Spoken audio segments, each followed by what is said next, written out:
I'm not moving very fast, sorry. It's all right. They don't have to move fast. No real reason for our age to move fast.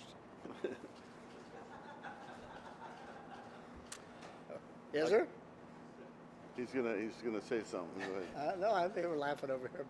Yeah.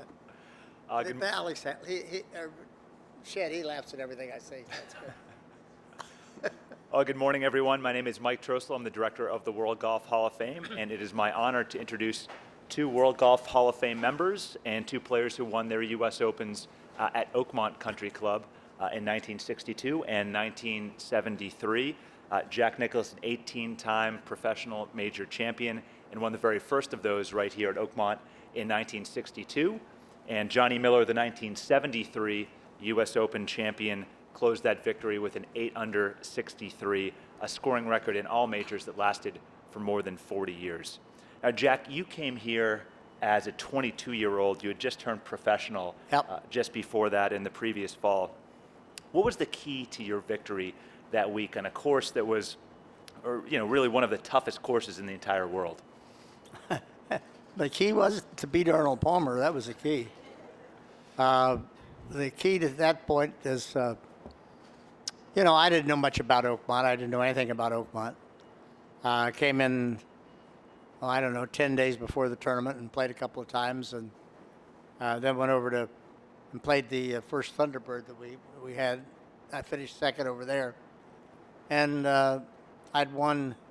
I'd finished second in 60 and fourth in 61, and I sort of felt like this was my Open, and I didn't realize that, as a 22-year-old might not, that I was in Arnold Palmer's backyard. And so the key to me was that I loved USGA setups. I loved the way Joe Dye set up golf courses. I knew that you had to drive the ball straight. I knew that putting was going to be a premium on this golf course. And I was talking to some of the guys in there. In the locker room a few minutes ago, and they're saying, I said, well, what do you think? I said, well, obviously the key putting is the key out here. I said I 3-putted the 55th green, which I had 1 3-putt that week. I'm still ticked off that I 3-putted that one. And but I mean that's sort of my mindset.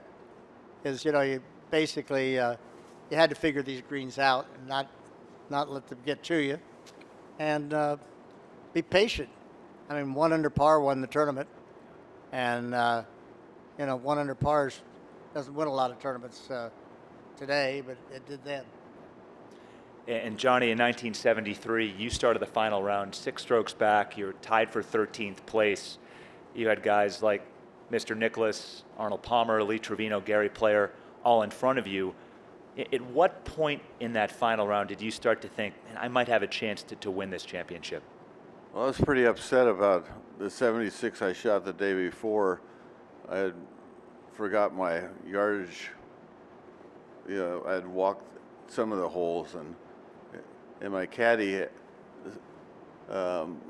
used to just, if you wanted to caddy in the U.S. Open, you just put your name in the hat, so to speak. And my caddy, Bodine, his name was, I asked him, well, where do you caddy? And I said, you're a pretty good player. And he said, no, I'm a caddy, but I've never caddied for anybody that broke 90 before. I was like, well, that's going to be a big help for me. But yeah, getting back to it, I was pretty down in the dumps after the 76. I thought, well, that's the end of that. I'd played well the 3 U.S. Opens before, top 10 finishes, and after I birdied the first hole, that was nice start. That's a tough birdie there, and then I birdied number 2, which wasn't as tough, and I hit an 8-iron about this far from the hole, and then 3, which was probably the hardest hole on the golf course back then. Made about a 20-foot putt there for another birdie, and then hit it in the bunker on 4, the par 5, and hit it a good bunker shot out about this far from the hole, and walked off the green. And I thought, dang, I was 6 back and 4 under now, and the leaders might be nervous, and I might only be 1 or 2 behind, and I got ahead of myself like a lot of golfers do when they think they're going to play their best round of their life. When they think, well, I got 6 holes to go. If I just do this, I'm going to hit my best round. But I got a surge of adrenaline, and started to be very tentative. My weakness in golf was my putting, and I mean I could putt good at times, but after the 4th hole, I thought, well, I got a shot here, if I keep it up.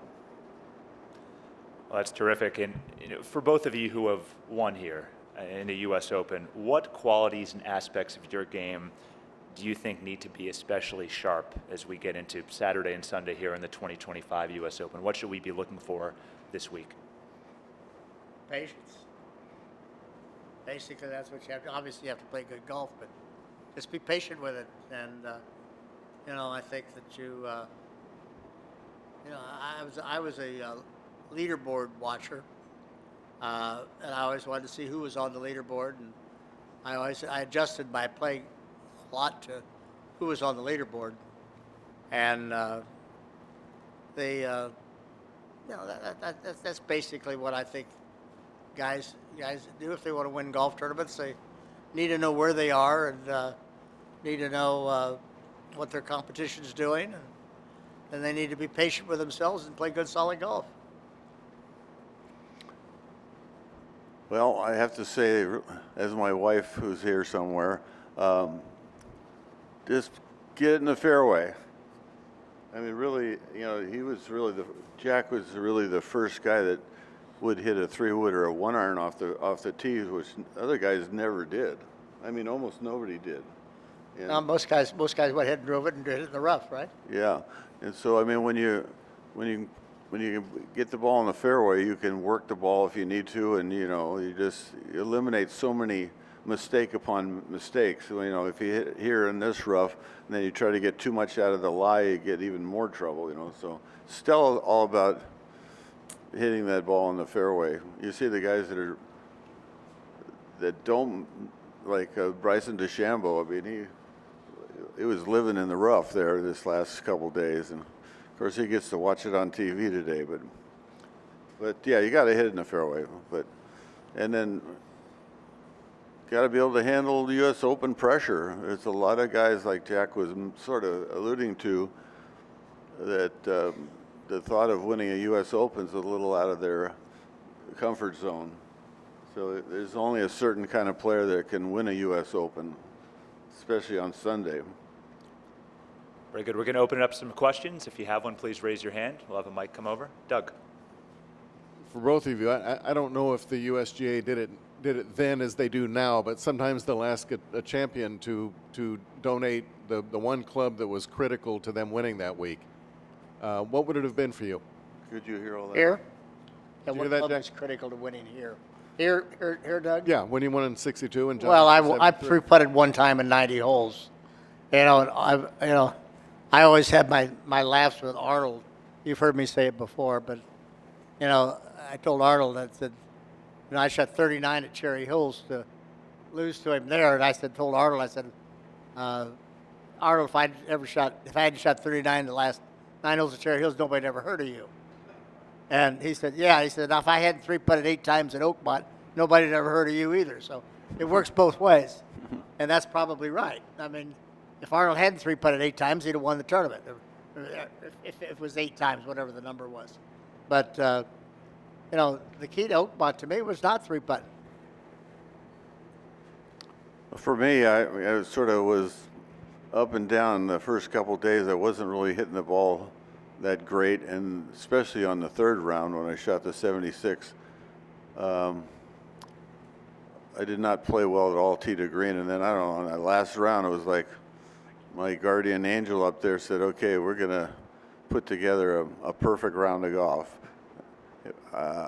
And it was literally a perfect round of golf. I mean, it was like I missed one fairway on 11 just by a couple feet, but the fact I hit every green and hit the ball underneath the hole, only had one putt that was a little bit downhill, and that's hard to do at Oakmont, to hit 18 greens and have no downhill putts. So, but yeah, that round was just, I guess, was meant to be because I was not playing that great. I'd played with Arnold Palmer the first 2 rounds, which was back in those days was a crazy experience with his gallery. His gallery they were crazy, and crazy good. And but to get through the gauntlet of playing with Arnold on the first 2 rounds was pretty good. We both shot 140, and just handling the pressure that week that was the other part. And Jack, you played obviously with Arnold in the playoff, but in the first 2 rounds as well in 1962. What was that like for you? Well, Arnie was the top player in the game at the time. He was it won the Masters earlier in the year. He was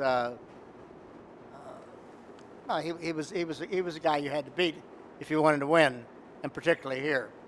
And so it was really kind of funny because I never really heard the gallery. I was a 22-year-old kid with blinders on and not smart enough to figure out that that people rooted for people. I just went out and played golf, and that's what I did. And and I never really considered Arnold as something different. Arnold took me under his wing when I turned pro, and he never treated me anything other than as an equal, and became one of the closest friends I've ever had in the game. And we just I didn't look at it that way. He was another guy that he wanted to beat me, and I wanted to beat him, and I guess that's what happened through the years with the 2 of us. There's a question over here on the right. Luke? Yeah, I just had 2 questions. The first, Jack, a lot of people online and on TV love to make comparisons between your golf swing and Scotty Scheffler's golf swing. Do you see the resemblance there? And if so, what do you like about Scotty's golf swing, and does it remind it of you? Well, I don't think there's a whole lot of resemblance. The swing path is Scotty's is very good, and I felt like my swing path was pretty good. Johnny's swing path was very good, but most good players' swing path is good. Scotty has an unusual way of coming into the ball and having his right foot slide behind him, but that evidently allows him to get his right hip not into the shot but out of the way, and allows him to stay hands close to his body and swing down a plane. That was one of my keys, is to always get my hands as close to my body as I could. I mean, I remember Byron Nelson, when I went to see him years ago. Jack Grout sent me down to see him, and Byron made one statement. He says, "I don't believe you could ever have your hands too close to your body as you swing." And I felt like that's getting your arms and hands underneath you swing. Johnny was very much the same way. You were well under the ball, and hands were way close to your body. When your hands get away from your body, then you make bad swings. And Scotty didn't do that. Yeah, Scotty's got sort of an old-fashioned swing. When you watch his club, most guys are playing the club is coming in like this and then going that way. He goes like Jack, and even the way I swung with, especially my irons, right up the line and right down the line. Yeah. And it keeps the face square longer, so I think that's an advantage. And it also, when you're this way, you can get out of the rough a lot better than the guys that are going inside and going through all the grass behind the ball. So. Yeah, he's got some unusual footwork, but a little bit like Calcavecchia and Greg Norman with the right foot coming into the ball. The right foot pulls this way. They did, didn't they? Yeah, they pull it in, and it sort of hits a high fade. When you make that move with the right foot, pulling it back in the hitting zone, it's a high fade, in which Jack loves that high fade. So. Question over here in the back left, Amon. Hi. Incidentally, I've never heard my swing analyzed that way. He was dead on. That was really good. Thanks. That was really good. Thank you. It's a question. No, it was. I never heard you do that. I think, well done. Thank you both ways. Okay. It's a question for both of you. I was wondering what you guys thought about. are Right here, sir. Right here. I have a question for both of you. I was wondering what you guys thought about name, image, likeness in the context of the modern collegiate game. What we thought about what? Name, image, and likeness (NIL), and the impact on the modern game of golf. I didn't understand you. Did you understand it? No, I can't hear anything. Well, you can't hear anything, and I can't understand anything. So outside of that, we don't know what you're talking about. Did you hear it? Question is about name, image, and likeness in the game of golf. What about it? Mon, what's the question about What, name, image, what, and what, likeness? what do you guys think about it, and what do you think would be the impact on the modern game of golf? At least, given all the endorsement deals that collegiate players have today. I still have no clue what he's talking about. Name, image, and likeness and impact on the game of golf. Name, image, and likeness impact on the game of golf?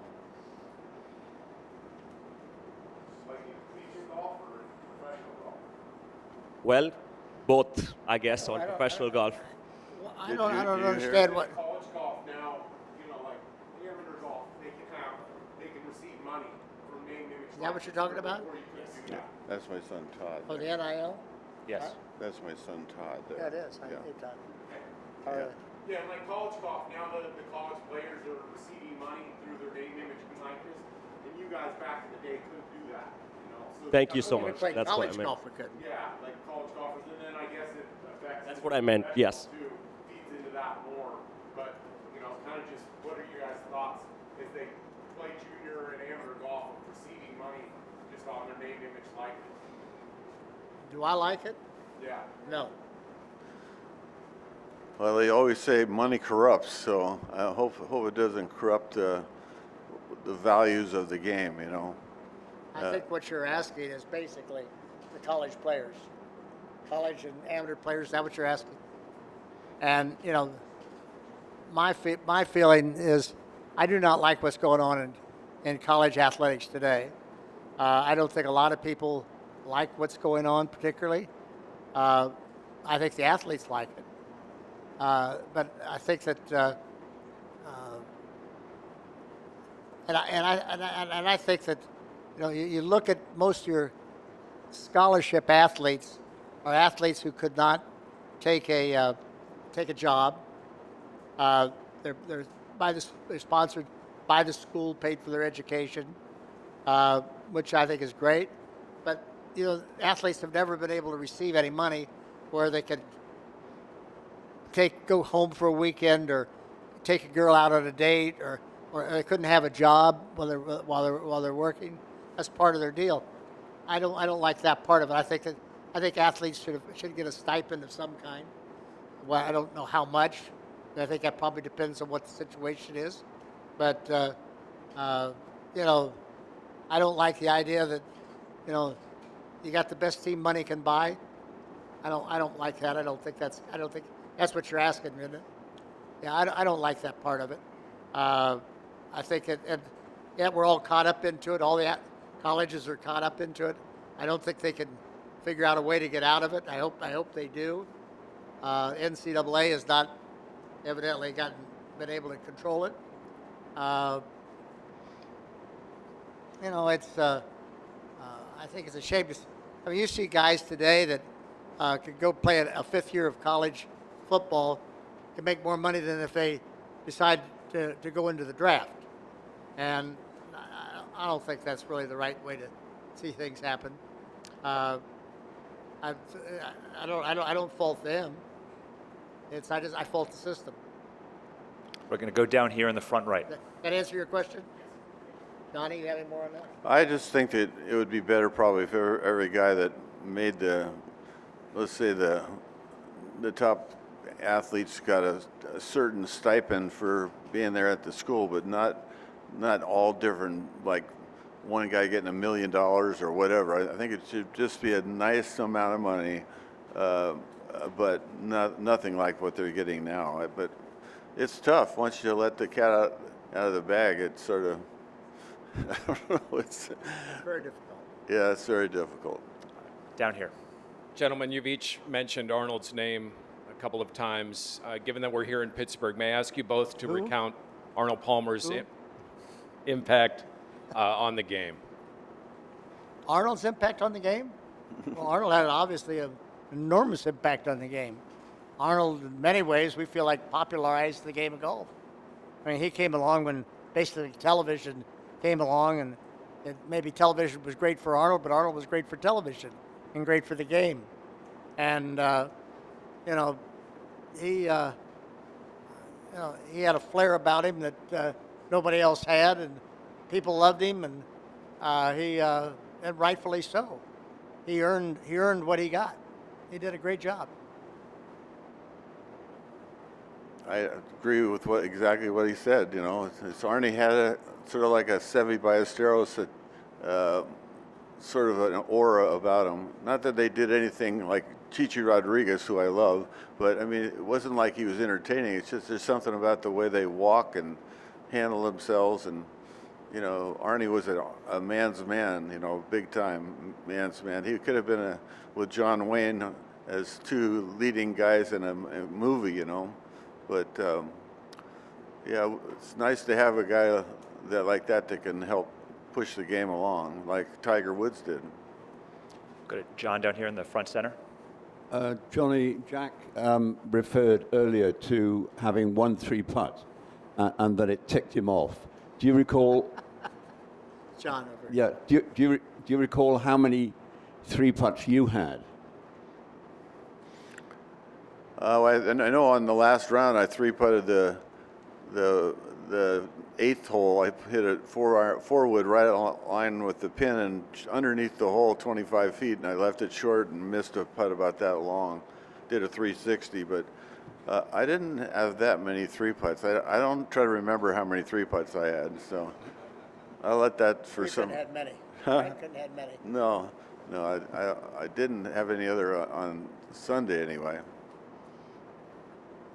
We got Adam over here on the right side. Johnny over here. Johnny, Guys, right over to the right side. Who's it for? right here. Yeah. Hi. Good to see you. Could you guys talk about the quality that you most admire about each other, both personally and professionally? Well, I'll go first this time. You know, he's not a normal guy, this guy. He's just, he just believes in what he can do, and he had the length, and he had the high ball, and nobody could hit a 1-iron like he could. Nobody concentrated more than him. Nobody really, you know, he would be there. Imagine in a major championship, this guy would be there a week early, and for 4 or 5 days, he's the only guy that had been on the property. Who do you think once the bell rang on Thursday, who do you think he believed deserves to win? And that this feeling of deserving to excel and win is a huge part of athletics. If you feel like Scheffler, he believes he works harder on his game than anybody else, and there's something about that when Ben Hogan, nobody hit more balls than Ben, right? And that feeling of deserving is a huge part of being successful. Well, Johnny Miller is obviously really good player. I loved his swing arc. I loved the way he played. I loved the you know, Johnny was a streaky player, and that once he got his putter rolling, get out of the way, because he made a lot of putts, and you know, but Johnny carried that sort of. I suppose when you get that thing going, a little bit of a swashbuckling attitude into broadcasting too. And he played it as it was, and I think he said it as it was when he was on the air. And I think you admire a guy for sometimes he's going to take a little bit of a hit for sometimes what he said, but for the most part, that's what he thought. And I can't criticize somebody for saying what they thought. And Johnny did a really good job of that. Through the years of his broadcasting, he was probably the most insightful guy out there. Johnny, do you wish you stayed in TV a little longer? Do I wish I kept announcing? I got it. I'm just thinking about it. You know, that was my 50th year in golf. When I got to 29 years with NBC, it seemed like a nice time to leave. And I still had my wits about me and had my own way of doing things. Like when I played in the East Coast especially, they'd go, "Hey, Johnny, we love you. Keep telling it like it is." And what people liked about my announcing was that I just said what I'd say to my best friend in my own house and talking to the TV. You know, it was sort of like, it is what it is. You know, if a guy duck hooks on the last hole and hadn't hooked a ball in a month, you know, you might be choking, you know. And I was the first guy to use that word, which is not a very nice word, but I thought the greatness of golf was the choke factor. I just still think that that's the greatness of golf, is to be able to handle pressure. If you can handle pressure, like Jack liked to hang around, you know, the first 3 days and then just feel like on the last days he got a huge advantage. You know, he believed in himself and not only believe in himself, he could produce on that last round and handle the putt or the shot. And I was more of a guy that didn't like it to be close. He liked it to be close. I wanted to win it by. I won the Phoenix Open by 14 shots. You know, I like to just, if that ball's going in the hole, I'm going to fill it up until the round's over if I can. So there's none of this fancy stuff about, you know, hitting away from the target. I wanted to have the thrill of going for knocking the pins out of the green. You know, that was my fun. You know, I like to drive fast and hit hard with the driver and that kind of stuff. So I don't know. Everybody does it differently, but that's just the way I thought. Very good. Question over here, Alex on the left. Yeah, for both of you, since you were talking, Johnny, You got about to talk really loud. Is that loud? Too loud? No, I want it louder. Okay. All right, fair enough. There you go. Everybody hear that? Thank you. You were talking about doing things differently. The purse this week is $21.5 million, and the winner gets $4.3 million, and even if you miss the cut, you got $10,000. Can you talk about how different your lives would be if you were playing for those numbers? Actually, I don't think it made any difference, Alex. We played at a time when it was what it was. I think I won $13,000 when I won here in '62. I don't know what your prize was, Johnny. Probably 25,000. Yeah, when you won, it would either the lesser tournaments were like 20,000, and good tournaments was 25 for first place, and the bigger ones were 30,000 in our era. That's what it was, Alex. And, you know, would I have loved to have had what's going on here when we played? Yeah, obviously all of us would. But I'm also was really pleased that I know Johnny and myself were sort of trailblazed the way for what's happening today. And had we, you know, I think you look back at Hogan and Snead and those guys trailblazed it for us. And I mean, I know how far off I am, but like Hogan's lifetime earnings were $400 and some thousand. And you know, the guys today, I mean, you say they're winning 10 times that to win the tournament here. Yeah, Scotty Scheffler, what do you win? Oh yeah, I mean, it's unbelievable. It was like $80 million or something last year, some crazy amount. But I mean, you know, Alex, would it have changed our life? I would hope not.